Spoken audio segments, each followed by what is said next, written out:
भारतीय संत परंपरा में ऐसे कई संत हुए जो भगवान से मिलने या मिलवाने की बात किया करते, जो ये कहते कि ईश्वर की खोज में मैं तुम्हारा मार्गदर्शन करूंगा। लेकिन पिछली सदी में एक ऐसा अनूठा संत हुआ जो स्वयं ही भगवान था। जी हाँ, वो अपने अनुयायियों से कहता कि तुम्हें कहीं भटकने की ज़रूरत नहीं, मैं ही ईश्वर हूँ और मेरी मानो तो तुम ही ईश्वर हो, इसके अतिरिक्त और कुछ भी नहीं। उनके ऐसा कहने का नतीजा ये रहा कि उनके अनुयायी भी उन्हें भगवान कहने लगे। दरअसल वो संत ग्रंथों में वर्णित शाश्वत शब्द अहम ब्रह्मास्मि की बात करते थे। वो मुस्लिमों से भी कहते, तुम्हारा कोई खुदा नहीं, तुम आप ही अपने खुदा हो। और उन्होंने इसको मुस्लिमों के ही एक पीर मंसूर के वाक्यों को दोहराते हुए समझाया। मंसूर ने भी कभी अनल हक का मंत्र दिया था, जिसका अर्थ होता है मैं ही ब्रह्म हूँ, मैं ही ईश्वर हूँ।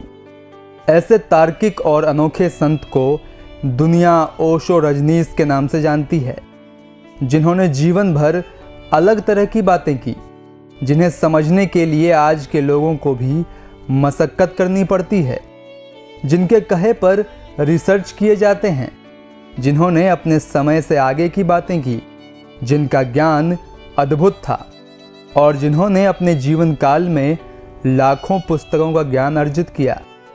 उनकी बातें रूढ़िवादी समाज पर चोट करती। हालांकि ऐसे ही तमाम तार्किक बातों से कई धार्मिक समूहों के लिए ओशो एक बड़ा खतरा बन गए थे, जिसके कारण कई विवाद हुए।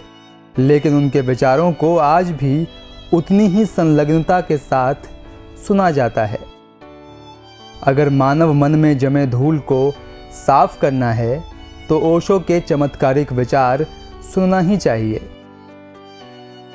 उनके विचारों को सुनकर मन में ताजगी आती है और मस्तिष्क के विकारों से छुटकारा मिलता है।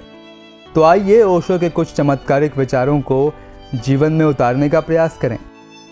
ओशो के अनुसार, जब भी कभी तुम्हें डर लगे, तलाशने का प्रयास करो और तुमको पीछे छुपी हुई मृत्यु मिलेगी।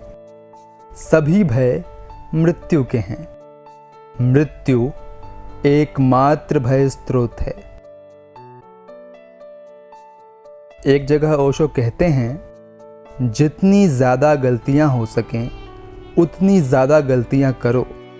बस एक बात याद रखना, फिर से वही गलती मत करना और देखना तुम प्रगति कर रहे होगे।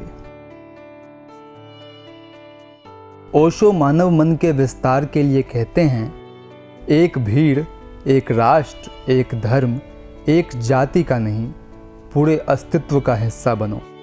अपने को छोटी चीज़ों के लिए क्यों सीमित करना? सब संपूर्ण उपलब्ध है।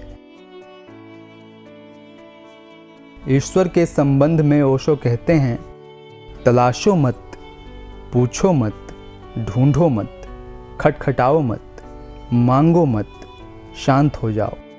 तुम शांत हो जाओगे, वो आ जाएगा। तुम शांत हो जाओगे, उसे यहीं पाओगे।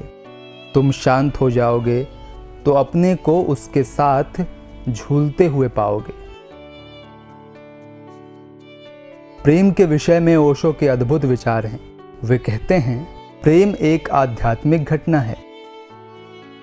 वासना भौतिक, अहंकार मनोवैज्ञानिक है, प्रेम आध्यात्मिक। ओशो के अनुसार, किसी के साथ किसी भी प्रतियोगिता की कोई ज़रूरत नहीं है। तुम जैसे हो अच्छे हो, अपने आप को स्वीकार करो। आज के लिए फ़िलहाल इतना ही। कैसी लगी आपको ये प्रस्तुति कमेंट करके अवश्य बताएं। धन्यवाद।